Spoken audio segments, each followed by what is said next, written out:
All right. Hello, everyone.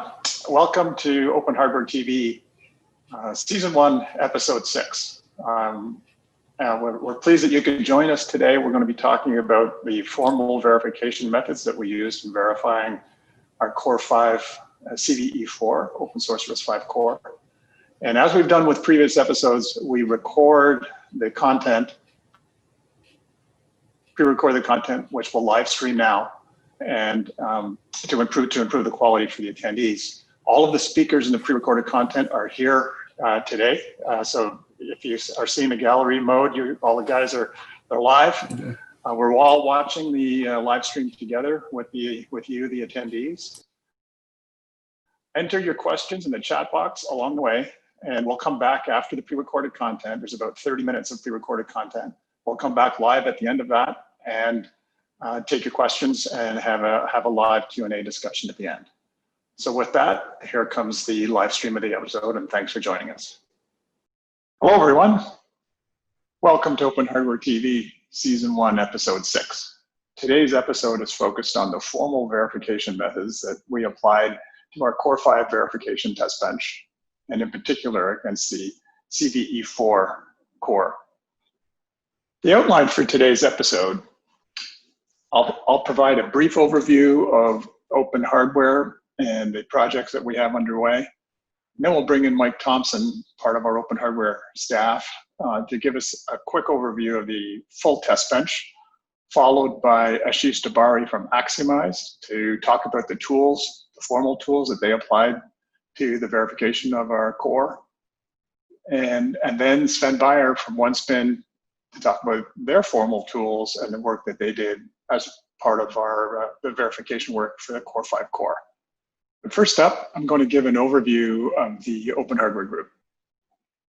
So the Open Hardware Group is a nonprofit organization focused on the development and verification of open source IP, and in particular, the CORE-V family of RISC-V cores. We focus on the RTL itself, industry-grade verification work, software tools, and the ecosystem to support these cores. We're very well supported with members and contributors worldwide in North America, Europe, and Asia. And we really focus on industry best practices and CAD tool infrastructure, leveraging commercial CAD tool infrastructure to develop these cores. We have strong support in industry, academia, and individual contributors worldwide. We have over 58 plus members and partners, very large companies, systems companies, semiconductor companies, smaller tools and IP companies, all working together in a collaborative fashion to develop these open source artifacts. We're also supported by a large ecosystem of research partners, as well as other industry partners that are helping us to bring these open source artifacts to the ecosystem. So in particular, we're focused on the CORE-V family of RISC-V cores. And these cores originated in life at the Pulp Platform team at ETH Zurich under the leadership of Luca Benini. And the CORE-V family is now part of the Open Hardware Group, and we are the official committers and look after those repositories in our GitHub repos online at Open Hardware Group. And in particular, the two cores and family of cores that we're developing are the original RISC-V core that we call the CVE4. And this is a family of 4-stage pipe embedded cores that we are curating and developing, and have just recently reached RTL freeze on a variant called the CV32E40P. And then the Ariane family, a combination of 32 and 64-bit application class 6-stage cores that we have under development and verification work currently. If you're new to the Open Hardware Group and would like to learn more, you can go to our Open Hardware TV page on our site and see previous episodes prior to this one. That will give you a lot more background on the work that we're doing with the cores, the verification infrastructure, and this ecosystem support that we have. So with that, I encourage you to follow us on social media, subscribe to our mailing list on our website, and follow along with the exciting projects that we have underway here at the Open Hardware Group. Okay, now I'd like to hand it off to Mike Thompson, our Director of Engineering for our Verification Task Group. Over to you, Mike. Thanks, Rick. I'll just give a quick overview of the Verification Task Group and what's going on in the Verification Task Group, both for simulation work and formal verification. Just a brief introduction of what the Simulation Task Group is. We're a group within Open Hardware that is focused on verification of CORE-V IP. We're led by our co-chairs, Leo Wong from FutureWay and Steve Richmond of Silicon Labs. And our goal is to develop best-in-class verification environments to fully verify CORE-V IP, make it available to the market. So this whole thing starts with planning. You really can't do verification unless you know exactly what your plan is for verification.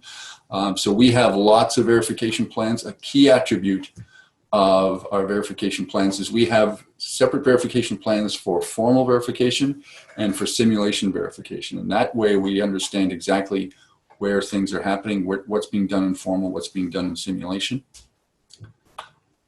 I'll briefly walk everyone through the simulation environment. This thing is developed in UVM, so it's a system Verilog UVM environment. And as I've done in the past, I'll just walk everyone through from your left to your right. The whole thing starts with stimulus that is predominantly generated by the Google Random Instruction Generator. You may know it as RISC-V. We've put system Verilog extensions onto that, which we call CORE-V, but at its heart, it's the RISC-V generator. Programs emitted by the generator are run through the tool chain, and the next part is very important. This is a key attribute of our UVM environment. The program is run on the core and the reference model at the same time. So the same program is being run in two different locations at the same time. And as the program executes, we've got assertions that we reuse from the design team and functional coverage that is really an embodiment of our verification plan that's tracking the instructions that are being executed, the opcodes that are being used, the interrupts that are being asserted, debug requests. All of those things are being recorded in our functional coverage as the simulation is happening. As the simulation is happening, we've got UVM agents, and if you know UVM, you'll know what a UVM agent is. We've got UVM agents driving the debug request and all the interrupts, and these are being done asynchronously from the program that is executing. So we've got a program executing, and that's a random program. We've got an interrupt agent that's generating random interrupts asynchronously to the program. We've got a debug agent that's doing the same thing. All of these events are being fed to the core and to the reference model at the same time. That's a very powerful thing for really bringing out the corner cases in your design. As instructions are being executed, they get retired. As they get retired, they are handed off to our scoreboard, which does a step and compare. We compare all the CSRs, all the GPRs, and the program counter at the retirement of every instruction. So that's a lot of stuff going on, and there's a lot of people contributing to that. How do we keep track of all that, and how do we make sure that everybody on the team is working towards the same goal and moving forward? The workflow that we use is all centered on GitHub. GitHub is the center of our universe. We use GitHub to issue tasks to people. We use GitHub to merge the code so that we're always moving forward. Individual contributors working for individual member companies will use their own compute and their own tooling to execute tasks. And these tasks can be something like write a test case, develop a UVM agent, fix a bug, the kind of usual things that happen in a simulation activity. As that's happening, people are contributing code up to GitHub, issuing pull requests. These pull requests automatically kick off regressions that run on the metrics cloud. And when those results are good and we look like we've achieved the goal of whatever task it is we're trying to achieve, we'll merge things onto the master trunk, and the whole process just keeps going. I was talking about contributors working for member companies. We're really, really lucky, really blessed to have a very large community of contributing members that are actively contributing to CORE-V Verif really on a daily basis. We've got silicon vendor organizations, academic organizations, design services organizations, all coming in to help us achieve the goal of having best-in-class CORE-V IP available to the market. Talked a little bit about the UVM, the System Verilog UVM environment. Everything we do is in System Verilog, and I'm very pleased to say that on the simulation side, we support all 5 of the major commercial System Verilog simulators. So regardless of what tooling you're using in your organization, you can pick up the CORE-V Verif environment and it will run on one of these platforms. Okay, achieving the goal. So I get this question a lot. So I just talked a little bit about the simulation environment. Later we'll be talking a lot about the formal verification environment, and it sounds like we're doing things twice. Why are we doing things twice? Why are we doing things in formal and in simulation? A couple of reasons for that. First is you want to use the right tool for the job. Each technology, formal and simulation, have different strengths. You want to exploit those strengths in the areas where they're most appropriate. You also want to take advantage of concurrent engineering. We've got people doing formal verification on one area of the core, and simultaneously, well, people doing simulation verification on a different area of the core. That way you can get bugs into the hands of the designers as fast as possible. Another consideration is not all open hardware members use formal. Formal is still an up-and-coming technology, so we want to make sure that we have both formal and simulation environments available in CORE-V Verif for our members to use. And we want to be able to allow members and potential members the opportunity to use whatever tooling they currently have. And that's a very important consideration. So that's it in a nutshell. I'll just send it back to you, Rick. Great. Thanks very much, Mike. Please be sure to hang around to be part of the live Q&A that we'll have with our attendees at the end of the episode. Okay. Now I'd like to hand it off to Ashish Tabari from Aximize, where Ashish will give an overview of how the Aximize formal tools were used to help us verify our CVE4 core. Ashish, welcome to the episode. Okay, thank you very much, Rick. Great fun to be here and great to be a part of this story. I wanted to tell about what we actually did in a short story. So our methodology for CVE4 is grounded in coverage. So the entire flow is driven to be end-to-end formal verification, should work on all the tools, and it is completely driven by coverage. What do we mean by coverage? So how do we go from 0 to 100%? So what we are saying is we gather the requirements from different sources, and we build a coverage requirements model for the processor to say, what is the overall goal and scope of this? We then actually formalize these as properties and run these in the formal tool, multiple different tools, and we obtain a list of pass, fail, and inconclusives. The next important question to consider in any formal verification task is actually whether our checkers are complete. Have we formalized all that we wanted to do against the requirement set? And that is, again, something that is qualitative, takes several iterations, but can be done. After doing this, the other important thing to look out for is if we have bad constraints in our design environment and our verification environment, which can actually prevent our checkers to behave in a complete way, and therefore we actually then end up missing bugs. If you've done all of these 4 things, and the next cool thing to do is to actually exercise the formal verification tool and obtain property-driven design coverage metrics. And the nice thing about this flow is that it leverages both the qualitative and the quantitative aspects. In this case, we obtain what aspect of the design was actually covered by our checkers. And the scenario coverage, which is the new solution we built in Formaliza app this year, understands what aspect of the design is functionally working with respect to a specification that describes interleaving instruction sequence operation. So these 6 aspects are the 6 dimensions that we have considered in developing our formal verification solution for CVE4. And we've tested this against 2 major tools from Cadence and Mentor Graphics, and we've integrated everything inside Formalizer app. So let's talk about processor coverage. It's coming from user ISA, it's coming from the privileged ISA, from the debug, from the CVE4 specific requirements. The design has undocumented, for example, behavior. If we discover something, then that forms the basis to refine the goals, and the sales specification. We then run everything in the tools, and we can actually see the assertion coverage coming out of different tools like Cadence's AsperGold, Amentor's Quester prop check. But the most important aspect of analyzing the verification aspect is also to understand what kind of reachability we have. So for example, we had 88.21% reachability of the whole, on the whole design, and actually 99% plus on our own test bench.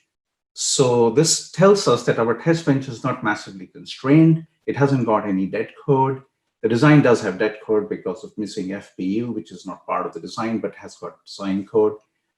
So that caused the dead code, that caused the unreachable code. So that kind of analysis is essential to understand that we actually have a good, loose, adequate verification environment, not too tight.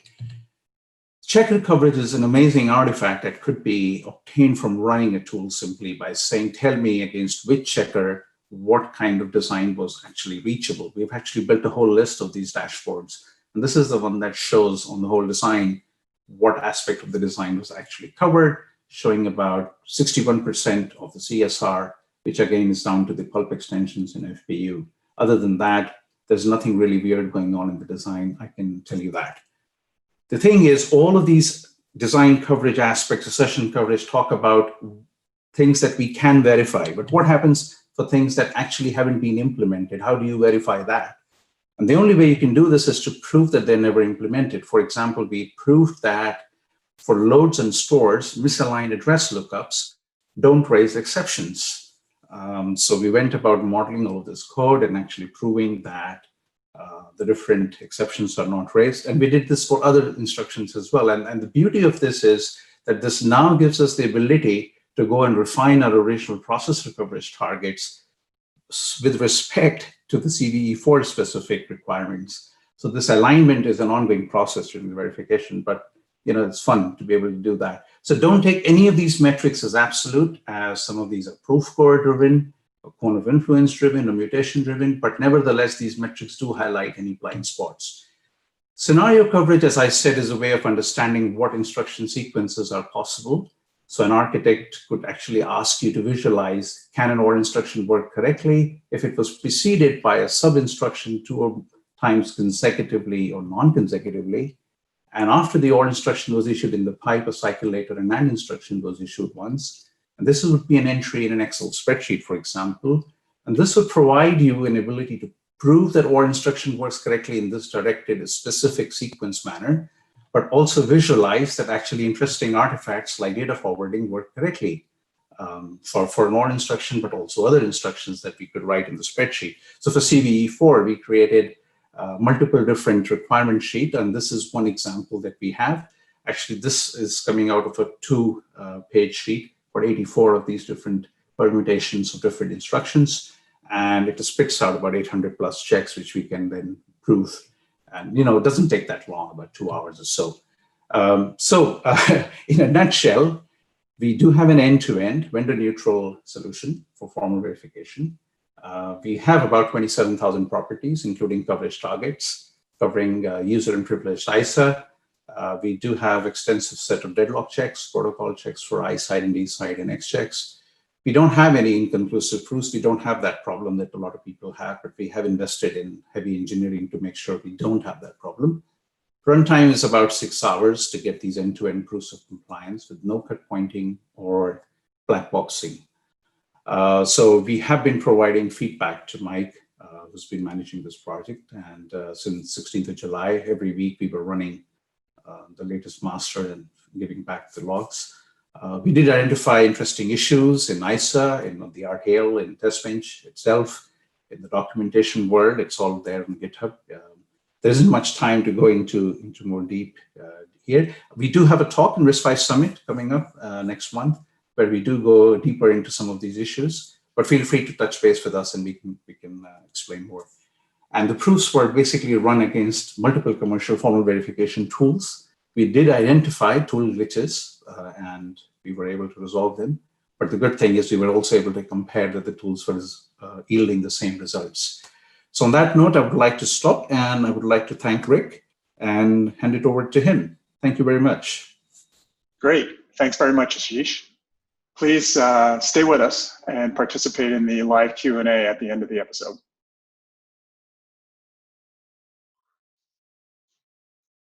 All right. So next up is Sven Beyer from OneSpin. And Sven will give an overview of the OneSpin formal tools that were used to help us achieve RTL freeze in the CVE32E40P. Sven, welcome to the episode. Hi, Rick. Thanks for the introduction. So yeah, let's take a look at processor verification, why it is actually hard. So first of all, right, you start with your instruction set architecture, getting a bunch of custom instructions, exceptions, interrupts, and on top of that, you add a microarchitecture where you have a pipeline where things suddenly have data dependencies start to overlap, and coupling that with asynchronous event gives you typically lots of headaches of things that can happen at the same time and corner cases. And you build your state-of-the-art verification environment, of course, using random and some directed tests and all the stuff, the ingredients that you have in your simulation verification environment. And typically one of the things that is still going to give you pain is to actually reach the coverage goals that you want to have for a state-of-the-art verified processor. That's actually where formal can be quite useful.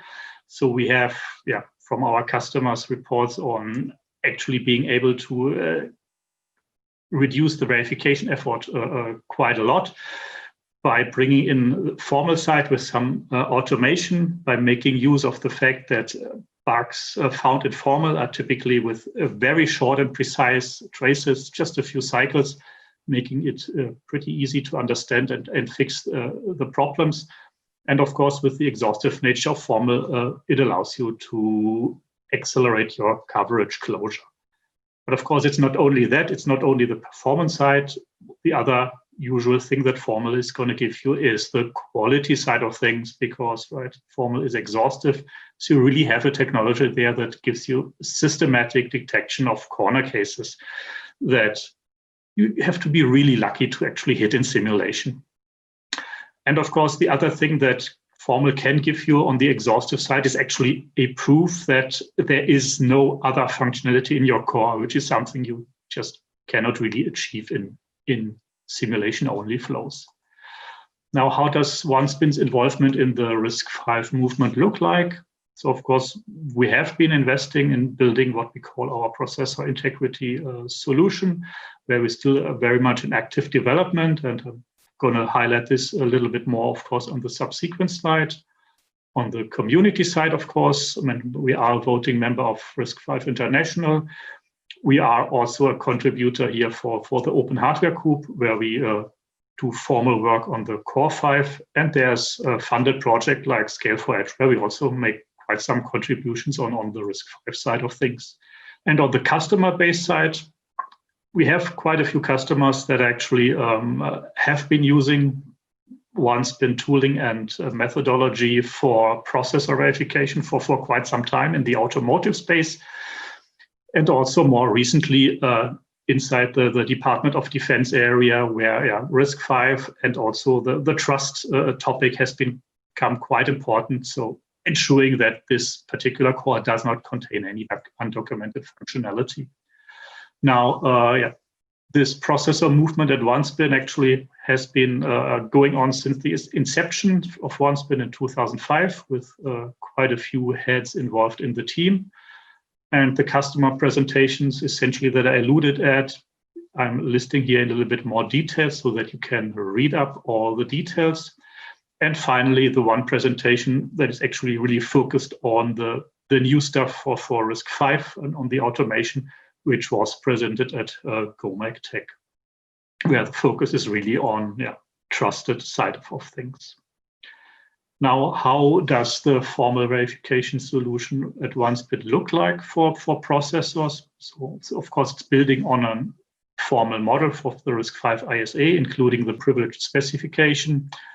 Then there's some interesting automation built around design analysis and assertion generation, where you can also add some custom instructions to it. And then you have the usual command line and graphical interface and the debug. And of course, the debug has integrated disassembly and stuff like this. So all you would expect from a mature solution. Now, on top of the automation, a very interesting feature of this is the coverage side. On the one hand, there is what we call the completeness proof, which is a very interesting patented technology, which I can't really get into the details in this short presentation, but the 4 presentations I mentioned previously, the 4 papers actually have quite some details there. And in addition, we also have a more classical mutation coverage for the formal assertions, which will allow you to integrate your formal coverage results, also address the coverage closure issues that you may have. And in addition, you can also go up to a floating point verification, because that's another thing we have formalized at once in the IEEE formal floating point standard. Now let's get to the real core of things. So what is it that OneSpin has actually done in this particular project for the CORE-V? So when we started in summertime, the thing that was still giving most of the headaches in the current status of the verification were the exceptions. Coverage was not too great at this time in the simulation side of things. So we focused our initial efforts there, resulting in a few bug reports, which were then quickly fixed, and we could confirm the fixes.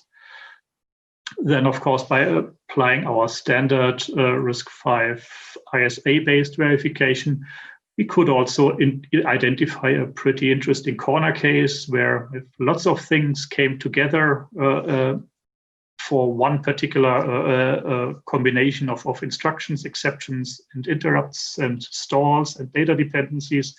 The core was executing a wrong instruction, which also now we could confirm is no longer happening. And finally, we looked at other aspects of the privileged specification, the CSRs, resulting in a few bug reports.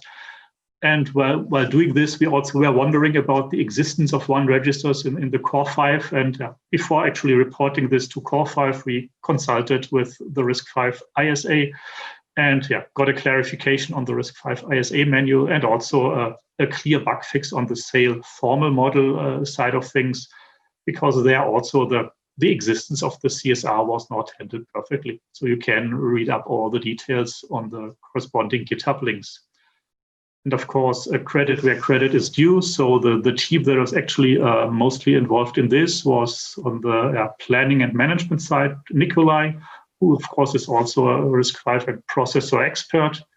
And then the guy who did pretty much all the heavy lifting here, actually carrying out the project, Salah, really getting to the nitty-gritty details of the implementation of this seemingly simple processor, executing the verification and spending quite some time and having quite some fun with debugging the issues and figuring out if it's an issue in the verification environment or whether it needs to be classified as an RTL bug and reported in the corresponding GitHub. So most of the reports that you can see here are his. So to sum up, right, I mean, I also spent a few weeks there, so I'm not just the guy who is giving the presentation. I was jumping in for 2 weeks while these guys were on vacation.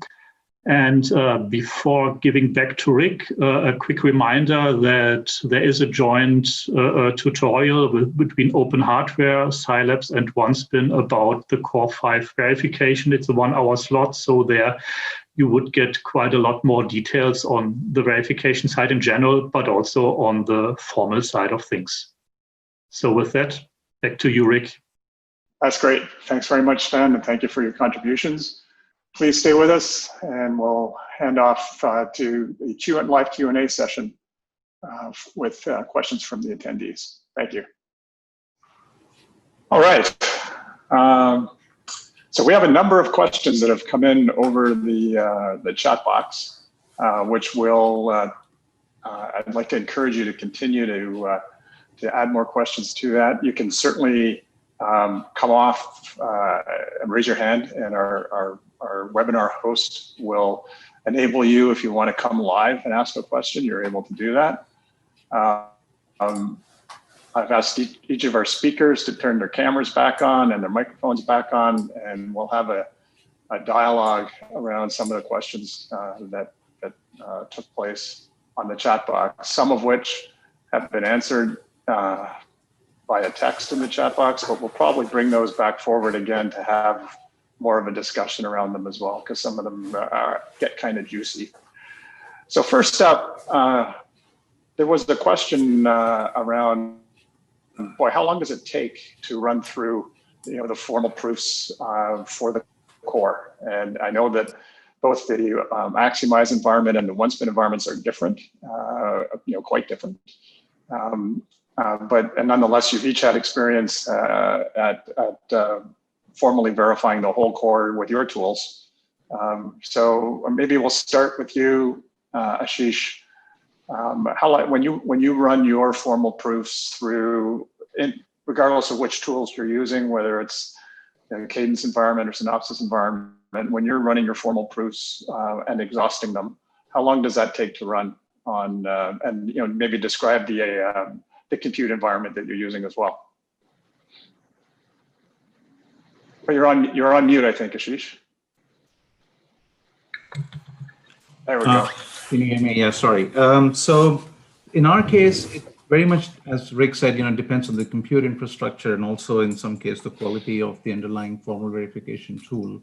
So in cases of running this on Cadence's Jasper Gold and Mentor's Vista Prop Check, I was able to get all the hard proofs pretty much done in about 3 hours. And we had lots of coverage properties running. So on the whole, if I left the session running for about 6 hours, I'll get all the properties to converge. The compute infrastructure is, so we were using about 4 to 5 licenses from each of the vendors, and I was running them in parallel.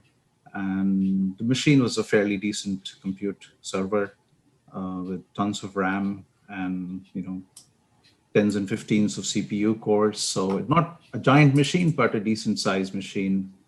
And yeah, I mean, that was pretty much what the runtime is. From the moment you fire up the Formalizer app and you say go proof to the point you get the log files, it's about 6 hours.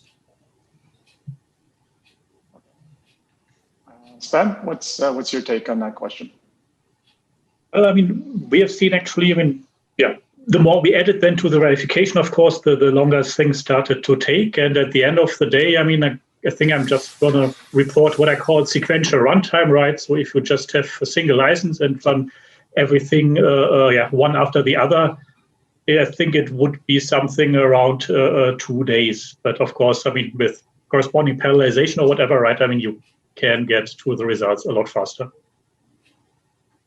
Sure. And what's a typical environment when you say your customers, in terms like you said, nobody really runs a single license sequential environment? What would a typical configuration be, and what was the configuration you were using on the our CORE-V core as an example? Well, of course, we were limited a little bit by our own hardware, but of course we were trying to run, 4, 6, ideally 8 or more in parallel, but that was not always possible. Sure. Okay. Another question around just the experience level required for formal. It was kind of an interesting question that was asked. Do you need formal experts in order to run formal verification? As Mike kind of alluded to, and I'd like all three of you to talk about this, not everyone's using formal for a whole variety of reasons, not the least of which it's, not everybody is experienced with it is probably one of the barriers. But can you guys each comment on sort of the level of knowledge and expertise and how portable, system Verilog simulation-based experiences can be to help you get started with formal? Mike, why don't you start? Yeah, that's a really interesting question. I find that the barriers to formal verification are the same barriers to any kind of verification. It's definitely a skill. developing, doing design work is a skill. Doing verification work is a skill. So, you know, it would be difficult for somebody with no background in verification to start and be productive. But if you've got a background in digital design, you know, system Verilog or Verilog, RTL, then, you know, you can get started right away. There are online resources to help you ramp up. There's I will look for it when someone else starts talking, and I'll post it to the chat room. But there's a fella who's making a name for himself by putting a bunch of examples and putting them up on Twitter. I actually follow it, and it's pretty good stuff. So I'd recommend something like that. But you know, it's you know, to go from a new grad at university to an expert in formal verification is a process of several years, I would say. I don't know about Ashish or Sven, what your experience is on that. Yeah, so my experience is different from yours, Mike, because we are in the business of training people in the industry and also fresh graduates. So if people know how to write a Verilog program or a VHDL program, then we can get them productive with formal in about 3 to 5 days of hands-on training work. Of course, that gives them the ability to get started modeling formal properties, to gain expertise at the level where you can actually model the whole test bench for a complex core like CVE4. It does take longer, and therefore we invested the time in actually building these properties. So like with anything, as Mike, you said, it is a skill that has to be acquired, and with experience, people do it better. You can always write properties that don't prove very easily, and you can always write properties that prove very easily, but they don't prove much. So you might end up proving something which is trivial. So the art is in understanding what level of requirements need modeling, and then the mechanics of how you model it does require skill. But actually, if you look at what we do and how we do it, you would find the whole thing extremely simple. All we do is write Verilog code, to put it in very simple terms. But to build that Verilog code, what kind of code, etc., it requires an abstraction and all of the other background knowledge. But it can be mastered. The learning curve, as I said, in my experience, is different to what Mike was saying. But in terms of applying it for RISC-V, I would say if somebody just wanted to do it themselves from ground zero, it would be, I would concur with Mike, it would be more like a year's worth of training and skill development. So I would say in that case, just use our app. The properties start to come out. We pre-coded for them, for you. And then you can look at these and refine them, add more for custom extensions, etc. So you can make it interactive, but at least you get a fairly solid board to launch your formal verification from if you're doing RISC-V. Thanks, Ashish. Sven, what's your experience helping your customers ramp into formal? Right. I mean, I guess as both gentlemen already alluded to, right, there's also no one size fits all for the formal side. Meaning, right, I mean, there is, of course, lots of stuff that regular designers can do with formal tools, right? I mean, they will not build their own fancy verification environments for formal, but can get lots of value out of formal tools with lots of highly automated things, which, as I said, they will not do full verification for you, but they can still point to very interesting corner case bugs. So, and then, of course, the more you make use of the interactive side of things and building your own stuff and not using the automation that comes with the tooling, the more then you actually will need the training, right? It's also kind of reflecting how we handle things at OneSpin, right? I mean, getting a designer to be productive with the tool and using the automated stuff, that's definitely just a 2-day training, and people will be quite good at it. But starting to build your own verification environment, you have to invest quite a lot more. And I mean, if to go all the way to building a very complex environment, right? I mean, yes, I guess we all agree this is a quite challenging task. But again, right, I mean, in particular here for the RISC-V side, of course, I mean, that's also why we at OneSpin focus on the automation side. We really want to make it as easy as possible for people to adopt it. Right. So, okay. So we'll change gears a little bit here and have a discussion maybe about the tools and open source tools, open hardware group. We're making open source cores. Why aren't we using open source tools? Support for Verilator, these kinds of things. And I'll sort of preface the discussion a little bit. So there was a few questions around that, and I'll preface the discussion a little bit around, there's lots of interesting work that's going on in the EDA industry, obviously proprietary and open source development. That's not a focus of Open Hardware Group, as Mike alluded to when we were doing in one of his slides around formal versus simulation-based verification. Both have their place and use the right tool for the job. And our goals within Open Hardware Group are to verify the IP to industrial quality, industrial grade IP that you would expect to see from a commercial IP vendor. This is an open source library of cores that we're building, but the intent is that you as a user can trust this IP for high volume production SoCs. So as such, we are leveraging all of the best tools that we can possibly get our hands on and have community resources contribute. Now, having said that, we use Verilator to make it easier for different folks in academia and other institutions to bring up a bare minimum, as we refer to the core test bench, and Mike can talk about that.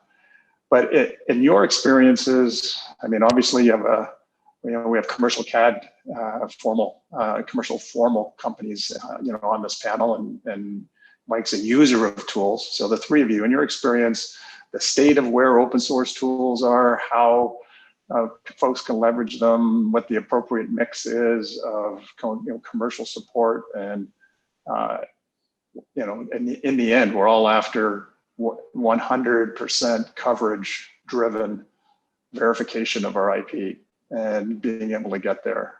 So let's just have sort of a roundtable discussion about that. And then next question will be around achieving those coverage results and how do we know we're there. But first, let's start on open source, state of open source in the CAD industry, and the decisions that we've made in the CORE-V verification test bench on how to guarantee industry grade cores. And Mike, we'll let you start that up again, because I know you get this question a ton of times.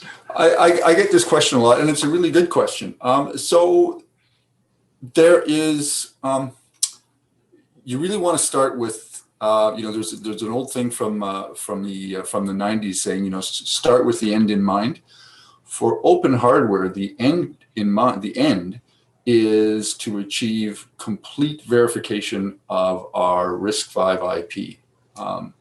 This is to use an expression that Rick uses a lot. You want to be able to walk into your boss's office, slap your badge on the table, and say, "Okay, I'm betting my job that you can take this core, put it into the SoC, and it will work." That's the level of quality that we're trying to achieve.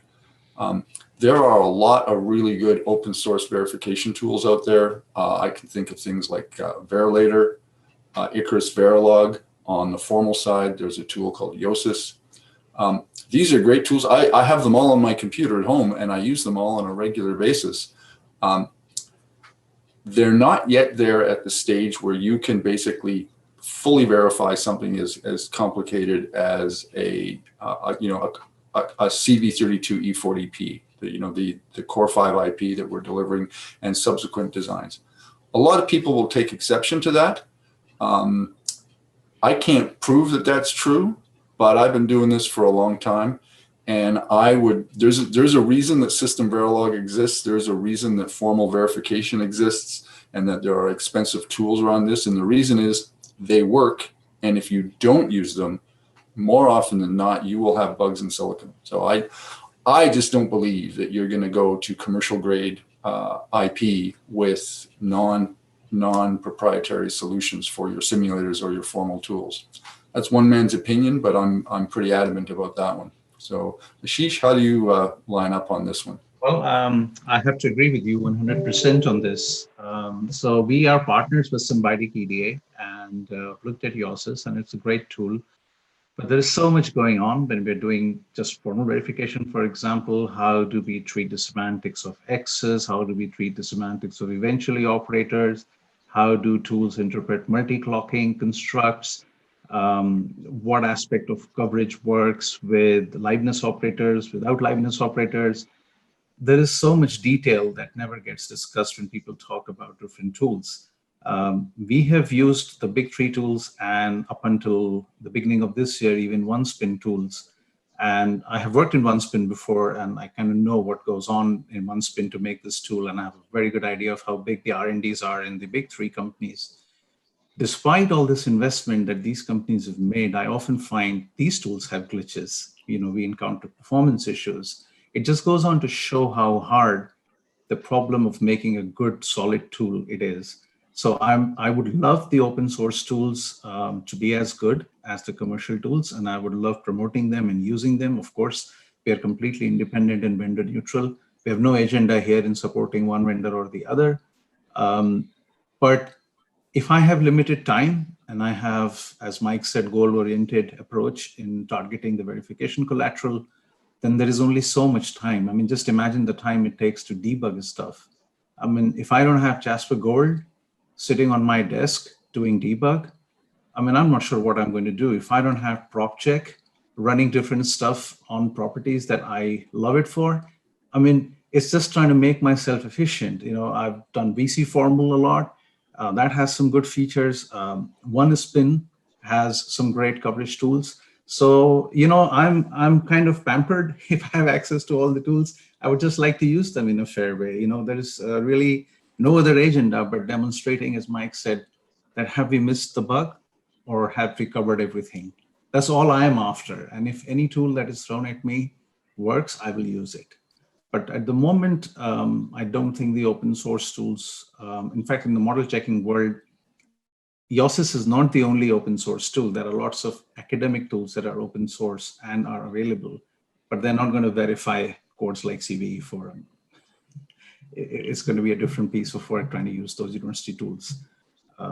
So that's where I stand. Again, people may not agree, and I don't know what Sven would say here. Yeah, I mean, essentially, I guess we are all on the same page here, right? I mean, open source has come a long way, right, in many areas, right? I mean, just look at, software and compiling, right? I mean, everybody just uses GCC and doesn't really think about it, or Clang, right? I mean, commercial compilers, yeah, they exist, but yeah, not much used. If we come now to the EDA side of things, I mean, on the one hand, there's these very complex standards like System Verilog. I mean, to really get it right is a very high challenge. But it's not just to get the standard right. You need the tooling around it. You need a really good debug environment to be able to be productive. You need some automation built around it, because otherwise you will just be wasting lots and lots of time. And I mean, this amount of effort is currently just outside the reach of the open source community that I see on the hardware verification side. Yeah, just passing it back with this. All right, so we'll come to I want to come to the coverage discussion, the coverage-driven strategy for verification discussion, and the publication of our coverage report. But before I do that, I believe one of the attendees had their hand up, and I don't know if you wanted to come on and ask a question.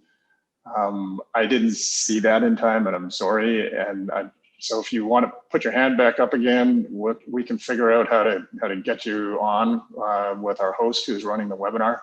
So Adam, if you are hearing this, whoever had their hand up and wanting to actually ask the question live, please, let's see if we can do that. Hello. I think you can hear me, right? Yes. Hello, Santil. How are you? Yeah, I'm fine. Doing from India, Chennai, and I have formed a pretty young trained engineers who have a good training with the System Verilog UVM, and they have good knowledge in AXI verification and stuffs like that. We are now trying to form a team ourselves and doing some professional hobbies to enhance our skill in design verification of open core. So I have posted a lot of questions there.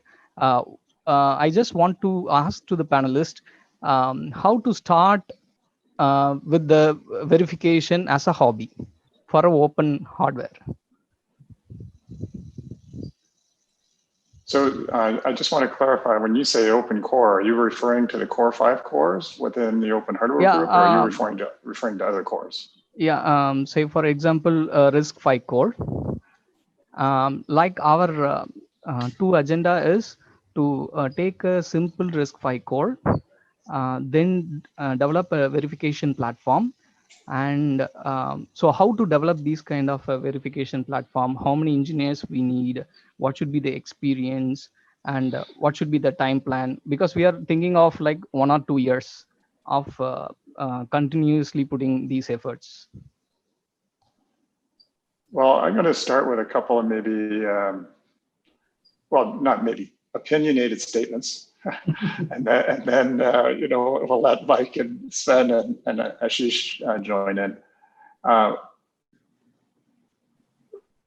What you're describing actually is exactly what we are trying to do within our verification task group.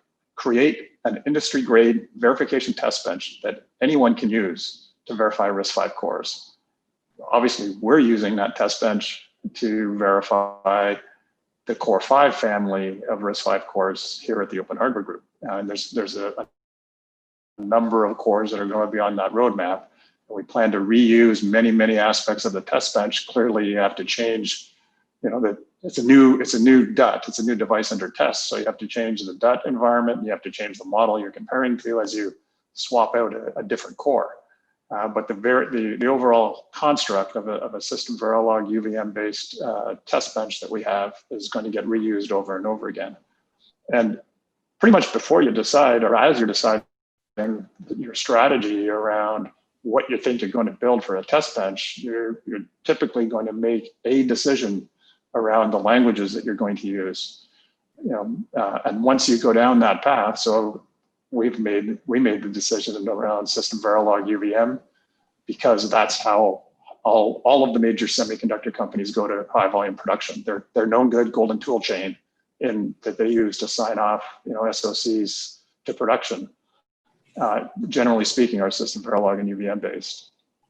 And once you make that choice, then you know you kind of start to eliminate other options in terms of the types of tools you can use and what you're going to, how you're going to structure your test bench. So for us, what we see that we're building is the most comprehensive and robust system Verilog UVM based test bench for RISC-V cores. And you can package up any RISC-V core as the DUT and put it into that test bench. It doesn't have to be one of the Open Hardware Group CORE-V cores. And then you can participate in that community and, you know, continue to build it out. You know, as Mike highlighted, this test bench runs on all of the major system Verilog UVM environment, you know, commercial simulators. And that's because different users of those tools have contributed make files and build files and so on to allow that to happen. So, you know, if you're saying we have system Verilog UVM-based verification experts who have verified, you know, peripheral IP block, and they're trying to learn about how to verify a processor, I would suggest a very good place to hang out is in our CORE-V Verif, the verification task group. Mike, did I say what you were going to say?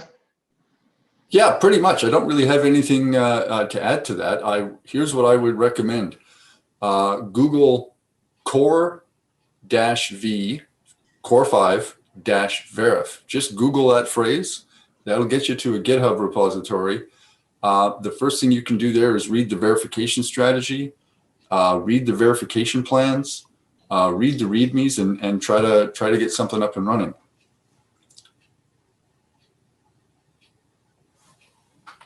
Thanks for coming on and asking that question live, Cynthia. Appreciate that. So we didn't get to the coverage. We've got 5 more minutes, and we want to talk about that. So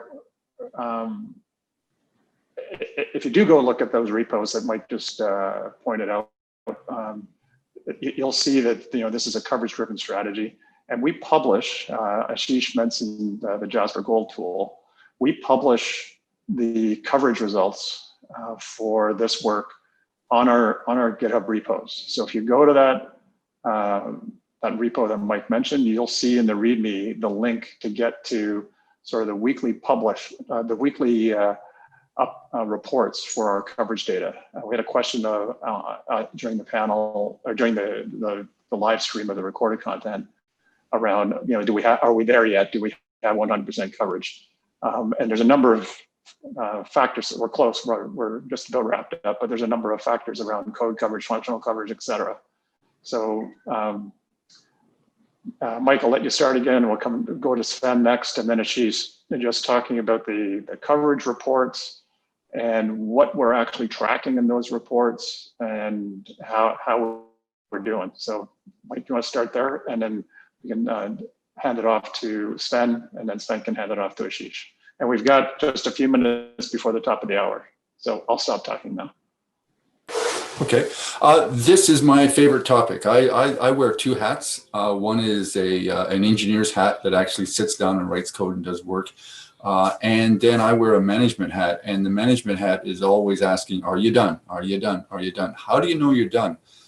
Coverage is how you know you're done. And how do you know the coverage is complete? That's a verification plan. So you have to start with a verification plan. We use spreadsheets, and in this project, we have spreadsheets for formal, and we have spreadsheets for simulation. And every item in the spreadsheet has to be covered off some way. So we'll have some, typically in simulation, it's either a test case or code coverage or functional coverage, and all of these things are cross-referenced with items in the verification plan. We track this verification plan, well, these days we're doing it daily. Usually it's weekly, and we're actually posting this up on GitHub. Formal is the same thing. What you map your verification items to from your verification plan to informal is slightly different than what you would do in simulation, but it's exactly the same concept. So you start with a plan, write coverage to allow you to measure your progress against the plan, and then just keep pushing until all your coverage is filled. That's when you're done. That's a big job, by the way. The last 5% is just a bear. Sven? Yeah, that's chime in on that. Obviously, right. I mean, yeah, as Mike already pointed out, right? I mean, if you want to integrate formal into any flow, you want to kind of be able to do a few things. One of them is to be able to back annotate the results into the verification plan so that you see, okay, yeah, this assertion, this goal in the verification plan got a full proof, this maybe didn't get a full proof, and all this. And the other thing, you should also be able to make use of the formal code coverage side of things in order to augment your simulation coverage. So if some parts of the design have been formally covered by mutation coverage analysis by an assertion, right? I mean, you can also tick these lines off in the coverage for your simulation side of things. Yeah, I just want to say that I talked about coverage in the talk today, and I think there are several different aspects. But as Mike said, it all starts from the planning. So that's the very first goal. What are we actually verifying? How do we end up ascertaining that we've covered enough of the checks and the code coverage targets, and have we found all the bugs? These are all different dimensions. We like to think of this as a 6-dimensional problem, especially for formal. It is very easy to get it wrong. And although there is not this problem of stimulus-based coverage analysis for simulation, but the chances of blocking good stimulus, if you're not careful, you can end up doing that quite easily. And therefore, ascertaining the completeness aspect of whether we have enough checks and whether they've all been exercised to our heart's content is the topic of formal coverage. But as I said, we're talking about this in the summit next month. You're welcome. And I'm happy to arrange a more detailed session for anyone interested in this topic to discuss the details. Right. Okay. Thank you, gentlemen, for taking those questions. And thank you to all the attendees for attending. This is the final episode of season 1 for Open Hardware TV. We'll be back on the air with season 2 in January. And as the guys alluded to, there's a lot of verification talks at the RISC-V Summit coming up in the second week of December. We have a number of Open Hardware Group talks, as well as a virtual booth that includes some of the member companies from the Open Hardware Group ecosystem. So if you haven't checked out the the RISC-V Summit yet, please do so. And we'll be hoping to see you there. And thank you again for attending today. Thank you. Bye-bye, everyone. Thanks, everybody. Have a good day.